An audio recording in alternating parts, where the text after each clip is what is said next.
نبدأ بمباراة الأهلي والاتحاد السكندري.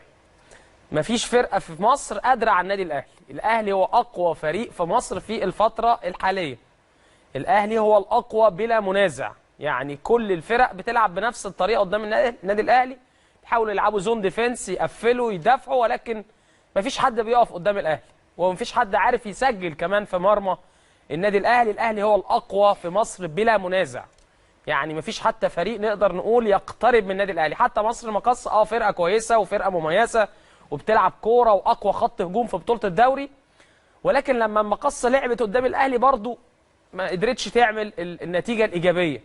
يعني الاهلي السنه دي هو الاقوى بلا منازع. انا مش شايف اي فريق اخر بما فيهم الزمالك، بما فيهم المصري، المقاصة، في قوه النادي الاهلي. المقاصة فرقه كويسه زي ما قلت، سموحه فرقه كويسه، المصري عاملين نتائج كويسه وفرقه كويسه، ولكن مش في قوه الاهلي. الاهلي منفرد تماما السنه دي كده مع الكابتن حسام البدري، يعني بيسموها كده بيحلق منفردا بالصداره وبالاداء وبكل حاجه، رغم ان اداء الاهلي النهارده ما كانش ممتع قوي، مباراه ما كانتش سهله للنادي الاهلي، ولكن ما فيش حد قد الاهلي دلوقتي في مصر.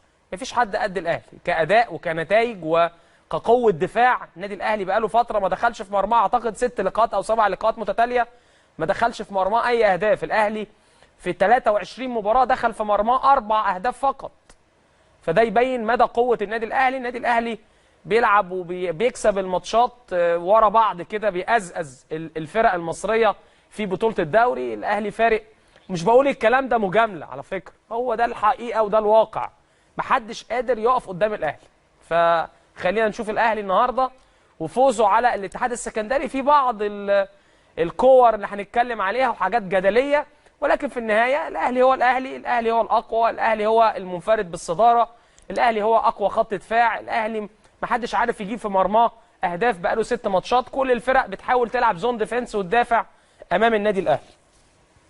نشوف كده ايه اللي حصل النهارده. مستر مكيده كابتن حسام البدري، مستر مكيده النهارده بدأ